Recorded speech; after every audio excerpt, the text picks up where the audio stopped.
My name is Deborah Overcoming, and I am 34 years old, and I'm from Longview, Washington, and I have 4 children. In my first experience with Live Overwhelming, I'm gonna have to give a little bit of history there. In October of 2014, I was hospitalized because my liver was so swollen it had shut down my intestines. I was experiencing homelessness and in the throes of my addiction. I had nowhere to go. They told me that I probably wouldn't make it through the winter with my liver being in the state that it was and the way that I was using. It got ridiculously cold that winter for our area.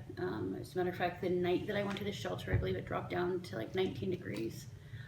I weighed about 121 pounds at that point, so we're between 121 and 125 pounds. The night before that, I had broken into an empty house and started a fire in a bathtub so that I could stay warm. Then I heard about the shelter, and so my partner at the time and I walked across town, and the first thing I remember is that there was so much food. There was a big plate of nacho dip and pizzas and drinks and all this stuff, and everybody was really nice, and I was trying to figure out what they wanted from me. And we had to leave at 8 o'clock in the morning, and I came back the next night, and it was New Year's Eve.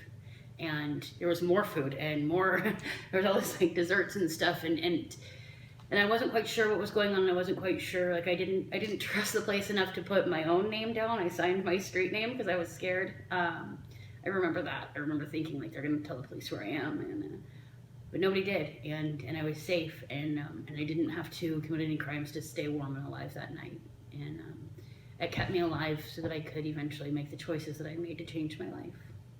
What I did is I signed up to go to inpatient treatment, and I was waiting for a bed date. On September 30th of 2015, I got in, and I completed 47 days in treatment before I opted into drug court. So I actually got to opt into drug court clean, which means that I have no sanctions involving drug use, which is a really big deal.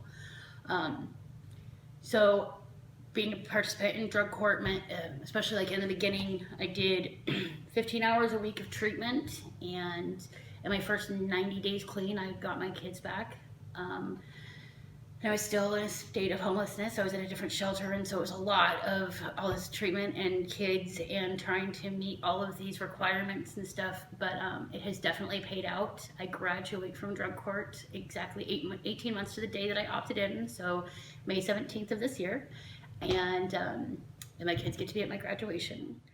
What I want to say is the one thing about you that I admire the most, and that is your heart to help other people.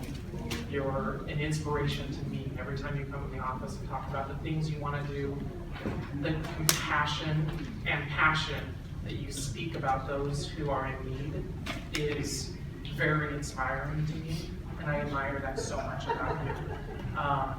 You've mentioned the mentor program for drug court, and so we're really hoping that that will come to fruition and that you can oversee a mentoring program for our drug court clients, because I think it's a huge component of what we're missing, and I really hope that that is something that we can try to work in to our everyday lives here at drug court. I'm really proud of you.